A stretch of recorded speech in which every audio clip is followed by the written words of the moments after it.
L'identité. Quand les gens sont 20 ou 30 ans de spiritualité derrière eux et qu'ils se sentent encore bloqués, 9 fois sur 10, c'est leur identité qui est en travers du chemin. Lorsque les gens commencent leur phrase par « J'ai déjà fait beaucoup de travail sur moi », ça y est, tu as tout compris. C'est perçu comme « Moi, je suis arrivé et en fait, c'est le monde qui est en retard » ou « Le monde n'est pas prêt pour des êtres comme moi ». Quand les gens ont ce parcours en spiritualité à l'ancienne, leur conclusion est qu'ils ont tout bon, mais que cela vient du monde, et là on redétache le monde de soi. On repart sur un monde posé à l'extérieur comme une dure réalité, à cause des gens qui sont comme ci, comme ça, qui sont violents, cons. C'est de la faute des étrangers, des banquiers, des migrants, des gouvernements, de Monsanto. Et chacun trouve son bouc émissaire et décide que c'est la faute de ce bouc émissaire si tout va mal dans sa vie. Pour moi, c'est une insulte à notre intelligence. On ne peut pas faire 20 ans de spiritualité et sortir de ces 2 décennies en croyant que la dure réalité est quelque chose d'extérieur à nous. Si on n'a pas encore compris que la réalité prenait forme lorsqu'on l'aperçoit, on passe à côté de l'essentiel. L'énergie est de l'énergie et les formes, c'est-à-dire la matière, prend forme lorsqu'elle est perçue. Quand elle n'est pas perçue, elle n'a pas de forme. On est dans le sans forme. Quelle est la réaction des gens sans stage lorsque tu leur dis ça? Je ne travaille pas sur le plan du mental. Je travaille de façon subtile avec eux. C'est-à-dire que je prononce simplement les mots qui remettent l'énergie au bon endroit. Après, la vie reste de la vie. Les gens qui viennent me voir font surgir le problème qui est en train de bouger et qu'ils sont prêts à bouger. Ce qu'ils me montrent d'eux, c'est ce qui a envie de dégager, de partir. On vient quand on est prêt? Exactement, on vient et c'est ce qui est prêt à partir qui se manifeste. Cela se passe naturellement, sans effort, sans avoir à y penser. Ce n'est pas un travail où je te donne une information, tu la notes sur un papier et tu y réfléchis à la maison. Puis tu changes ton comportement, puis tu vas mieux.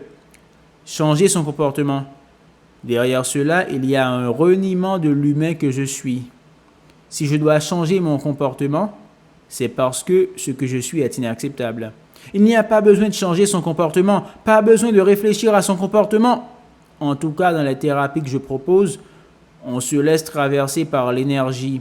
L'énergie trouve sa résolution, c'est-à-dire que je dépose la clé vibratoire au bon endroit et cela dénoue les chevaux vibratoires du moment. Point. Ensuite, il y a d'autres écheveaux, d'autres enchevêtrements d'énergie qui existent. Et la vie se charge de dénouer ses nœuds. Et si à un moment donné, sur le chemin de la vie de quelqu'un, c'est moi qui crée la clé vibratoire qui va dénouer le nœud, alors c'est formidable. Des fois, c'est ton banquier, des fois, c'est ton chat, des fois, c'est le présentateur du JT qui va dénouer ton écheveau vibratoire. Une question à propos de l'ennui. Un certain nombre de gens s'en plaignent et tu l'exprimes magnifiquement quand tu dis « Tout va bien dans ma vie, mais je m'emmerde ». Quelle est la cause de ce symptôme? C'est lié à quoi? C'est lié au perchage. La plupart du temps, c'est à ça qu'on sait qu'on est perché. Ce que j'entends par perché, c'est quand on a découvert que nous avions une vision, une version multidimensionnelle. Quand on a découvert que nous étions des êtres de lumière en expérience dans un corps de boue. Quand on a découvert bien des notions sur la spiritualité, alors on essaie de caler notre énergie sur de la haute fréquence, tandis que notre humain vibre, lui, sur une autre tonalité. Du coup, on se met à penser sa vie, mais à ne pas la vivre. On se met dans un état où tout nous va. Plus rien ne nous dérange. On accepte tout. On est dans un mouvement d'acceptation. J'aime tout. Tout me convient. Quand on est dans cette perspective, on est persuadé d'avoir trouvé la sagesse, parce que plus rien ne nous bouscule. Mais en fait, on n'est pas dans notre humain. On est dans une espèce de version dédoublée, parce que c'est de ça dont il s'agit. On crée un double énergétique et on se met à vivre depuis ce double énergétique. Pendant ce temps, notre humain est en déshérence totale puisqu'il n'est plus nourri. Il n'y a plus de joie, plus d'envie, plus d'entrain, plus d'enthousiasme. Les signes du perchage sont présents quand tout nous va. Plus rien ne nous dérange et en même temps, on ne peut pas jouir de cette position de sagesse. C'est comme si on trouvait une sagesse, mais une sagesse sans fond, sans corps, sans vie édulcorée. Une sagesse lumineuse, mais à qui il manque la boue, parce que c'est une sagesse en dehors du corps, et du coup, on ne peut pas la vivre, on ne peut pas en jouir. C'est une fausse sagesse, puisqu'une sagesse qui ne t'amène pas dans la jouissance est une sagesse intellectuelle. Or, les émotions passent dans l'humain, parce que l'humain a des bords, l'humain a un ego. Sans ego, il n'y a pas d'humanité et pas d'individu. Et sans individu, il n'y a pas de limite. Si je suis bien dans mon humain, j'ai des limites. Ça signifie qu'il y a des choses que j'aime et des choses que je n'aime pas. Des énergies qui me conviennent et d'autres qui ne me conviennent pas. Donc, si je vis dans un monde où il n'y a plus d'énergie qui me dérange, c'est que je suis sorti de mon humain. Mon humain ayant des limites, forcément, il y a des choses qui se trouvent en dehors de ces limites. Quand une énergie me déplaît, je sais que je suis en contact avec l'humain. Mais quand je suis perché dans ma fausse sagesse, plus rien ne me déplaît, je ne suis plus en contact avec mon humain. On a parfaitement le droit de vivre dans cet espace-là. À aucun moment je dis « il faut » ou « on doit ».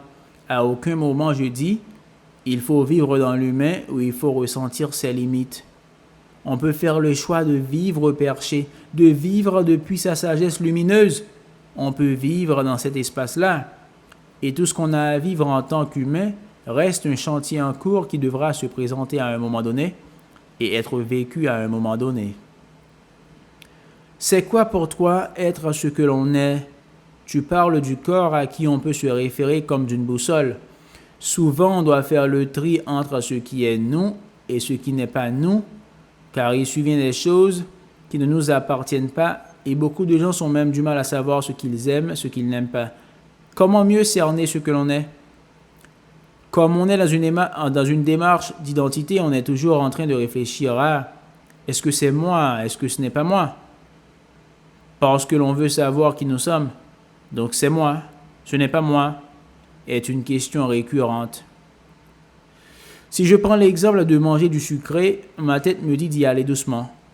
Mais si j'écoute mon corps, il va m'en demander plus. Est-ce que dans ce cas, je dois plutôt écouter mon corps, car c'est lui qui a le thermomètre infaillible? Tu confonds écouter son corps et écouter sa tête. Tu veux dire que si je vois 3 éclairs au café en me disant « chouette », ce n'est pas mon corps qui parle, mais ma tête? Oui, clarifions. Dans chaque problème qui apparaît, il y a la solution qui apparaît en même temps.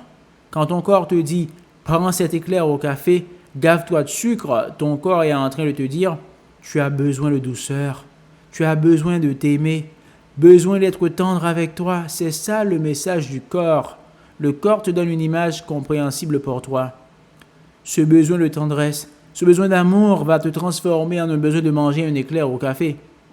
Mais ton corps n'est pas en train de te dire « donne-moi un éclair au café ».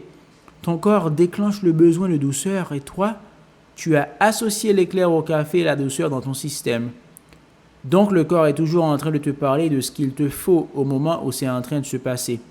Nous, on est toujours dans une crise d'identité qui fait qu'on essaie de se définir pour la nuit des temps. Alors qu'en fait, nous sommes différents d'instant en instant. Et notre corps nous donne des messages pour l'instant qui sont valables pour le moment, qui ne sont pas valables pour te définir pour la vie entière. L'idée est la suivante.